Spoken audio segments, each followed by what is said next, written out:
Les 7h moins 3, Audrey Vernon avec vous, comme chaque vendredi, un peu d'humour, beaucoup d'amour pour refermer ce 5-7. Ça dit, vous avez l'air de mauvaise humeur ce matin. Oui, aujourd'hui, Eric, j'aimerais pousser un grand coup de gueule, c'est bientôt Noël, contre les inégalités. Les inégalités, elles touchent les gens très pauvres autant que les gens très riches. Et ça, pardon, mais on n'en parle pas beaucoup. Alors, à l'approche de Noël, j'ai voulu faire régner un peu de justice sociale chez les très riches. Si on s'y prend bien, on peut donner notre argent durement gagné équitablement. Il est de notre devoir de diminuer ces inégalités. Et vous avez des suggestions peut-être? Oui, j'ai feuilleté la presse et j'ai pioché des idées dans les éditions spéciales cadeaux de l'Express, du Monde, du Figaro, qui appartiennent respectivement aux milliardaires Patrick Drahi, Xavier Niel et Serge Dassault. Et je vous ai fait une sélection. Parce que quand on achète des chaussettes, à qui c'est-il qu'on donne? Bon, moi, pour ma robe de réveillon, je voulais aller chez Zara. Mais j'en ai un peu marre de donner à Amancio Ortega, qui est déjà deuxième fortune mondiale.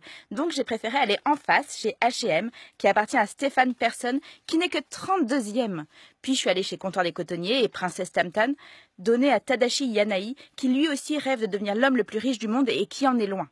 Pour mon neveu, j'ai acheté un parfum Dior chez Sephora. C'est l'occasion de donner 2 fois à Bernard Arnault, parce qu'il possède à la fois Dior et Sephora.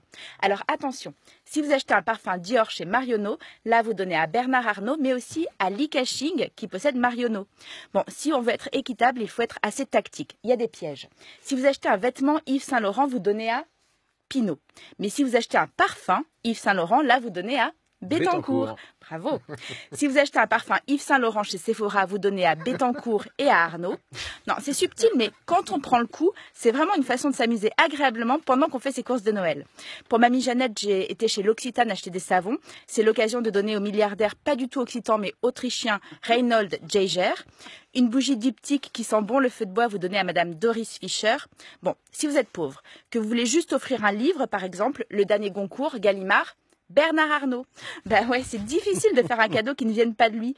C'est peut-être lui le Père Noël en fait.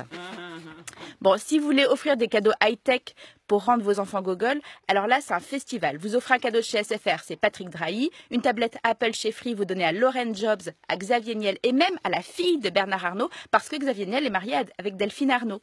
Bon, pour les enfants, si vous achetez une boîte de Lego sur Amazon, vous donnez à Kjeld Christensen, qui est 65e fortune mondiale, et à Jeff Bezos d'Amazon, qui lui est 5e. Oh, finalement, c'est aux milliardaires qu'on va faire les plus gros cadeaux. On va leur donner tous nos sous. C'est un peu comme s'ils étaient de notre famille. Joyeux Noël, tonton Niel.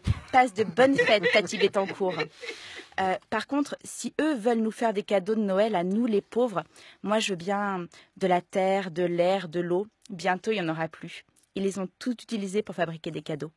Mais heureusement, il y a des circulations alternées qui permettent de bien respirer. On espère, ça marche pas forcément, disent les spécialistes. Merci Audrey Vernon. Sur scène, on vous retrouvera pour la pièce Fukushima que vous avez écrite et dans laquelle vous jouez. C'est rendez-vous, ce sera le 15 décembre au théâtre Victor Hugo. C'est à Bagneux.